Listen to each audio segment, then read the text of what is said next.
Welcome to part 2 of A Christmas Carol Megareview. In 1988, Richard Donner directed a modernization of the Dickens classic called Scrooge. It starred Bill Murray as Frank Cross, a cynical and cold-hearted television programming executive. He has found great money and success by showing cruelty to his fellow man, which has cost him his love and alienated him from his family. Despite being modernized and satirical, Scrooge sticks to the original source material of A Christmas Carol fairly well. Jacob Marley is replaced by the rotting ghost of Cross's old mentor, Lou Hayward, played by John Forsythe. The ghost of Christmas Past is now a loudmouth New York cab driver, played by David Johansen. The ghost of Christmas Present is now an abusive pixie, played by Carol Kane. And the ghost of Christmas Future is now a 7-foot-tall cloaked ghoul with a TV monitor for a head, which shows Cross's events of his future. Bob Cratchit is replaced by Cross's overworked assistant Grace Cooley, played by Alf Woodward. Tiny Tim is replaced by Grace's son Calvin, played by Nicholas Cooley, who since the death of his father has become mute. Cross's lost love is Claire Phillips, played by the lovely and talented Karen Allen. I should mention now that all these actors and actresses do a marvelous job in their roles.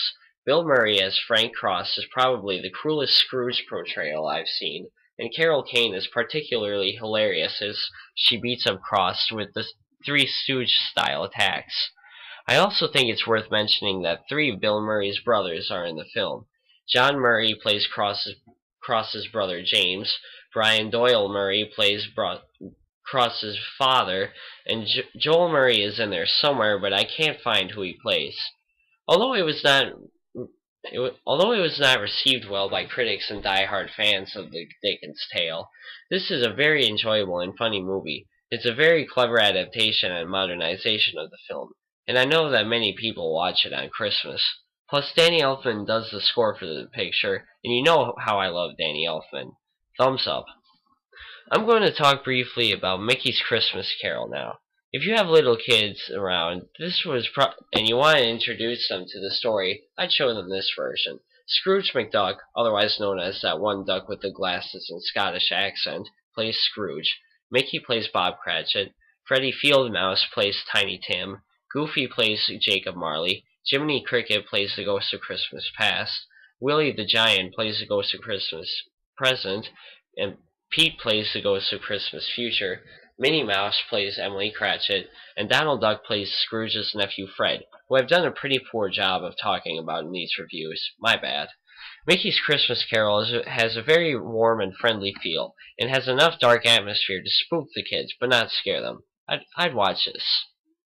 Now we get to my second favorite adaptation of the tale, 1992's The Muppet Christmas Carol. In this adaptation, Michael Caine portrays the bitter Scrooge. Michael Caine does a very good job as Scrooge, as he doesn't act like he's performing with puppets, but with real people. In this version, Statler and Waldorf play Jacob and Robert Marley, brothers and recently deceased business partners of Scrooge. The spirits are portrayed by puppets who were made solely for the film.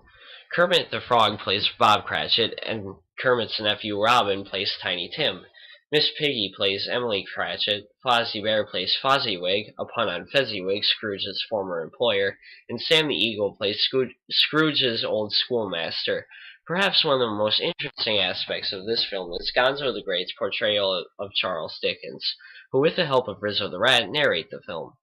Like Mickey's Christmas Carol, this is a good version to watch with the family. It's a musical with upbeat and catchy tunes that you'll find yourself humming. Big kudos to Paul Williams there.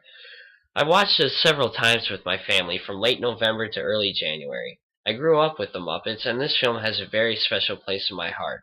It's a shame that Jim Henson passed away before he could see this made. I highly recommend this film. So, ladies and gents, on this eve of Christmas, I conclude my Christmas Carol Mega Review. I hope you enjoyed it, and because I love Christmas so much, I will be continuing my holiday reviews until early January. So to quote Tiny Tim, God bless us everyone. And to quote the Angry Video Game Nerd, Merry Christmas, Happy Hanukkah, Happy everyone, Happy Holidays. And if you got a problem with Happy Holidays, then happy shut the up. Stay warm, everyone.